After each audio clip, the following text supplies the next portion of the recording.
ইয়ামুল আরাফার দিন কোন দিন, এদিন কয়টি রোজা রাখতে হয়, কোন কোন দোয়া পড়তে হয়, কোন তালবি আপনি পাঠ করবেন, বিস্তারিত বুঝিয়ে বলছি। ইয়ামুল আরাফার দিন হাদিস অনুযায়ী হচ্ছে জিলহজ মাসের ৯ তারিখ, আগামী বুধবার। ইয়ামুল আরাফার দিন কোন দোয়া পড়বেন, হাদিসের মধ্যে আসছে। আম্মাজান আয়েশা সিদ্দিকা রাদিয়াল্লাহু তাআলা আনহা বলছেন, রাসূল করিম সাল্লাল্লাহু আলাইহি ওয়াসাল্লামকে আমি জিজ্ঞেস করলাম যে ইয়ামুল আরাফার দিন যদি আমি পেয়ে যাই কোন দোয়াটি বেশি বেশি পড়বো। রাসূল করিম সাল্লাল্লাহু আলাইহি ওয়াসাল্লাম বললেন, তুমি ইয়ামুল আরাফার দিন যখন পেয়ে যাবে তখন তুমি এই দোয়াটি বেশি বেশি পড়বে। এবং ইয়ামুল আরাফার দিন এমন একটা দিন যেই দিন হচ্ছে দোয়া কবুলের দিন। আরাফার দিন এমন একটা দিন যেই দিন হাজী সাহেবদের একত্রিত হওয়ার দিন। আরাফার দিন এমন একটা দিন যেই দিন জাহান্নাম থেকে মুক্তি পাওয়ার দিন। আরাফার দিন এমন একটা দিন যেই দিন বান্দা যেই দোয়া করবে ওই দোয়াকে আল্লাহ পাক রব্বুল আলামিন কবুল করে নেবে। আমরা আরাফার দিন যেই দোয়াটা বেশি বেশি পড়বো তা হচ্ছে লা ইলাহা ইল্লাল্লাহ ওয়াহদাহু লা শারীকা লা লাহুল মুলকু ওয়া লাহুল হামদু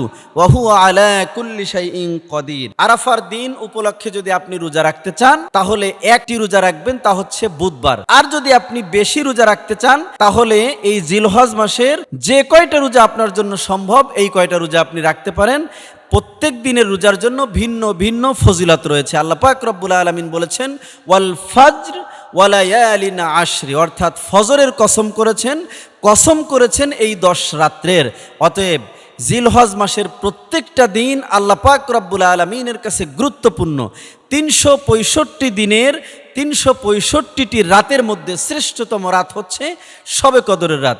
বছরের ৫টা সেরা রাত তা হচ্ছে শবে কদরের রাত, আরাফার রাত, ২ ঈদের রাত এবং শবে বরাতের রাত।